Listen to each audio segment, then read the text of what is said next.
to think purely of peace. Is now the moment you must choose between the US and the EU? Is this a fracturing in your special relationship? Firstly, I don't think it's right for us to choose between the US and Europe. And that's not a new position today. That's the position I've consistently held, as have previous governments, because we are allies with our European partners and allies with the US. And the strength in being able to keep both those alliances has served us well over the last 80 years. So this is not a moment to sort of choose one between the other. I have argued, and this is not an argument for the first time today, and I've spoken to European allies and leaders about the need for Europe to step up and do more in its own defence and security. I feel that over many years we've not paid enough attention to what we European nations can and should do in our own defence, and this reinforces why it's important that we do that in defence and security. And defence and security these days, of course, includes energy and resilience and cyber, as well as the traditional defence and security. Europe has to step up into that space, and that's an argument I've been leading on and making for a number of months now with our European partners, and will continue to do so. Thank you, Chris. I've got Gary Gibbon from Channel 4. Gary. Thank you, Prime Minister. You say that Donald Trump remains an ally, but a lot of people would look at his behaviours and say he's not remotely behaving like an ally. Is there anything he could do that would make you think he was no longer an ally? Or is it just unthinkable? Are we totally locked in? And just one other, if I may, some puzzlement that those forces, quite limited military personnel that went to Greenland, that he interpreted that as a hostile act. Do you have any sense that he might have been misinformed about that in entire expedition? Well, taking the second bit first, if I may, that is one of the things I discussed with President Trump yesterday in relation to those forces which were clearly there to assess and work on risk from the Russians. And so there's real clarity, I hope, about that. In relation to the relationship, we must never lose sight of the fact that on defence, security, intelligence and nuclear capability, we work very closely with our US allies, and it's in our national interest to continue to do so. That doesn't mean pretending we don't have differences, and I don't think anybody could suggest I'm pretending we don't have differences. I'm spelling out what those differences are, what our principles and values are, and how we approach them. But we do continue to work with the Americans. The situation in the Middle East is fragile. There is a ceasefire. We need to move to phase 2. We mustn't lose sight of that. In Ukraine, we've been striving for a just and lasting peace for a long time now. We're 4 years into that conflict. It is in our interest to work with others to bring about that just and lasting peace. The last thing we should do is to simply throw all that away and pretend that it doesn't matter anymore. It does matter. But we don't do that by pretending we haven't got differences. We do have differences, and I'm spelling them out here this morning. Thank you very much, Gary. I've got Kitty Donaldson from iNews. Thank you, Prime Minister. The US Supreme Court is due to rule next week on whether the tariffs are legal for the President to use. Do you think it's worth just biding your time until next week? And secondly, I don't think you answered Robert's question, which was, do you think the King should go to the United States this year? I'm not going to comment on the Supreme Court ruling. I think it's due out reasonably soon. But I don't think it would be sensible to simply wait for the court. It's really important that we act now in response to the threat of tariffs, and that's why I spoke to President Trump yesterday and to numerous allies across Europe, many leaders during the course of yesterday afternoon, Secretary General of NATO, and will continue to do so today, because it's in all our interests to act swiftly in relation to this matter. Look, in relation to the King and other issues, as I said in my speech, I'm focused on the pragmatic response here, not the suggestion of others, and my focus is on what's in the national interest for our country, what is going to best protect workers, families, businesses, and I believe that's the approach that I've set out. Thank you, Kitty. I've got Craig Munro from the Metro. Craig Monroe from Metro. You spoke about the cost of living in your speech there. How can you be sure, how can you reassure people that the cost of living will improve in the UK when our economic picture is so reliant on an unreliable ally in an unstable global world? By taking the approach that I've set out today. Some people appear to make the argument that what happens internationally is irrelevant to the cost of living issues that are faced across this country. I'm well aware that for all the volatility in the world, and we've seen plenty of that in the first few weeks of this year, the issue that is of central concern to families and communities across the country is the cost of living. Wherever you go in the country and ask people what their number one concern is, they will say it's the cost of living, and therefore we have to address it. We address it in a number of ways. Firstly, by taking the measures to stabilise the economy so that inflation coming down, interest rates coming down, and protecting family budgets is crucial to that. By being active where markets fail, stepping in on energy bills, rail fares, prescription charges, etc.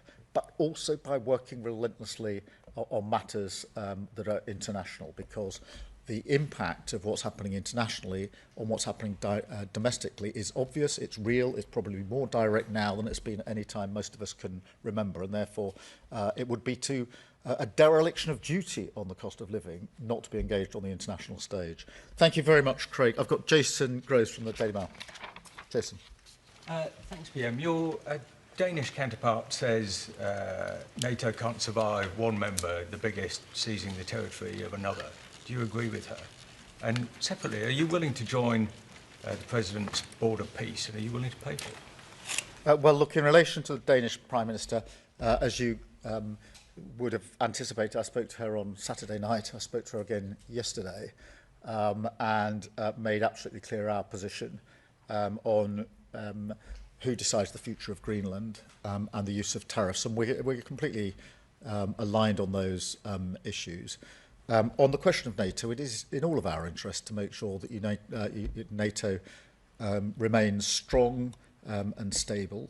We had a very good NATO summit last year with more members than we've had before, with more unity than many people thought we would achieve. And NATO remains the single most effective and successful military alliance the world has ever known. And so it's in all of our interests to make sure that nothing is done to weaken NATO. On the question of the Board of Peace, look, we're supportive of the measures that are being taken across the Middle East, particularly the ceasefire. I do think we need to press on to phase 2. We've indicated our willingness to play our part, and we will. And on the Board of Peace, we're talking to allies about the terms of the Board of Peace. Thank you very much, Jason. I've got Lizzie Buchan from the Daily Mirror. Thanks, Prime Minister. The head of the UN says that he believes that the US thinks its own power matters more than international law. Do you agree? And secondly, if I may, you've repeatedly promised to deliver a Hillsborough law, but the bill was pulled last night. Are you confident you can win back the support of families, and can you guarantee it becomes law before the end of this? Yeah, thank you, Lizzie. Well, look, in relation to your first point, I've put my argument in my way, in my own words, and that's my approach, rather than sort of commentating on what others have said. On Hillsborough, as you know, I care hugely that we get this right, that we right the wrongs for very many families who've been let down, and ensure a better future for families in the future. In relation to the duty of candour, we've been clear that that matters. What we're now trying to do is just make sure we get the balance right when it comes to the application of any principle to the security and intelligence agencies. Obviously, I have to focus on the national interest, my primary duty as Prime Minister, which is to keep this country safe and secure. That is the duty I hold above all other duties, and I take it really seriously, which is why we're just taking time to make sure that we get that balance absolutely right. Thank you, Lizzie. George Parker from the FT. George. Thank you, Prime Minister. You mentioned in your joint letter the risk of a downward spiral if this issue isn't resolved. I just wondered if you could explain what you meant by that.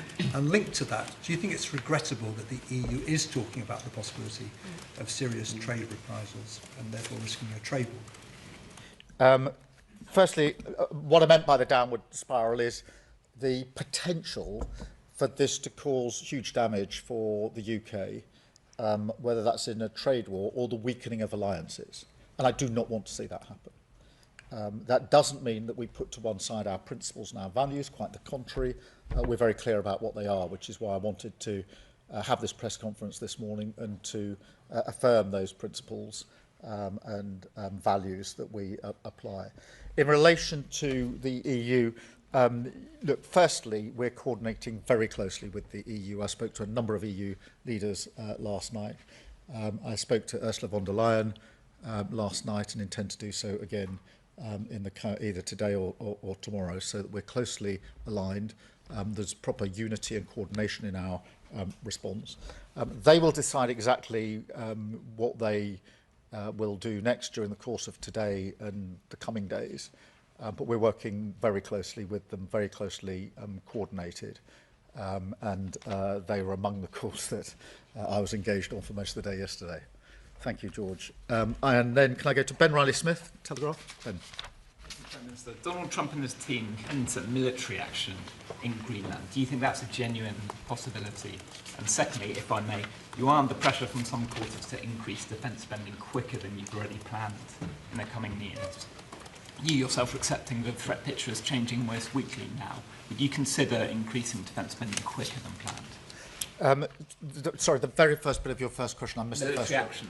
Yeah, what's the question though? Do you think Donald Trump is genuinely considering military action?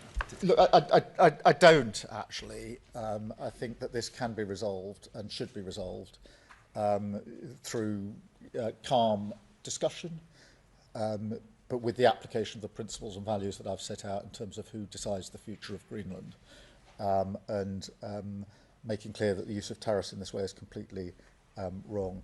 On defence spending, we've obviously set out our plans for this Parliament, and we made commitments at the NATO summit in relation to going beyond that, and we stand by them. I have made the argument that Europe needs to do more on defence and security. Partly that is a question of defence spend. I think European countries are and need to spend more on defence. It's also a question of coordination and collaboration, because it's how we spend what we spend that matters as much as how much we spend. And that's part of the argument that I've been making to European allies. If the Ukraine war has taught us one thing, it's that by having different capabilities in different countries in different ways, we haven't actually been able to be as effective as we might otherwise have been if we'd coordinated in years gone by. And I think it's really time for Europe to be much more united, much stronger on this issue. And that's one of the arguments I've been leading on and making to allies and leaders for some consistent and considerable time now. Thank you very much. And then Andy Bell from Channel 5. Andy. Thank you, Prime Minister. Isn't the conclusion from all that's happened up to now that you've been too soft with the President? And isn't the lesson we have to draw from what's happening now is that you have to start being tougher with him? Well, Andy, I don't agree with that assessment, because taking the approach we've taken has yielded hundreds of billions of pounds of inward investment into the United Kingdom. That's hugely important for our economy and for jobs and businesses, and the economy more generally. We are involved on a daily basis when it comes to security, defence and intelligence sharing, daily, 24/7, in relation to the interaction on intelligence between the US and the UK is the closest relationship of any two countries in the world. And that keeps us safe in ways I can't explain to you. But I can say very clearly it keeps us safe and is vital to every single person who lives in this country. And of course, before we got to the better trading arrangements on cars, on pharmaceuticals, etc., many people were urging me not to take the approach that we did, but we did take the approach we did, and we got better trading terms. And that's why I'm taking the approach I am to this situation, to ensure that we focus on what's in our national interest. Thank you, Andy. And I've got Peter Walker from The Guardian. Thank you. Peter. It's been widely reported this morning that the Norwegian Prime Minister has received a message from President Trump, basically saying the President is peeved because he didn't get the Nobel Peace Prize. Whilst I'm sure everyone watching this will fully understand why there is a need for the UK and US to kind of keep collaboration and links so close. Can you understand why some voters look at what President Trump does and says and think, are we actually serious? Can we actually get anything from him? And if I may, I know that no policy has been announced yet, but from a personal point of view, do you think it would be a good idea for social media use to be restricted for younger people? Yeah, just I completely understand why what President Trump said about tariffs over the weekend has been so badly received in this country. I completely understand that. And I think that's understandable. And it's important that that is met with me setting out, as Prime Minister of the United Kingdom, what our principles and values are in response to that. And not pretending that we don't have differences. Because strong, respectful alliances require the maturity to say where we disagree. And on this, we disagree. And I've been clear about that, and I've spoken to the President about it, and will continue to do so.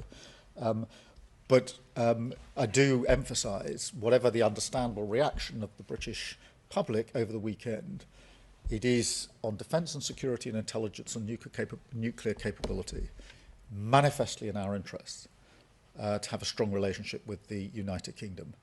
Our nuclear capability is our single most important deterrent, bar none. And that has helped keep us safe for many, many years.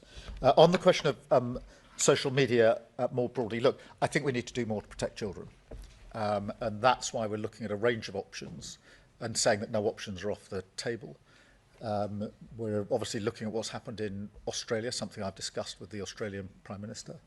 I don't think it's just a question of social media and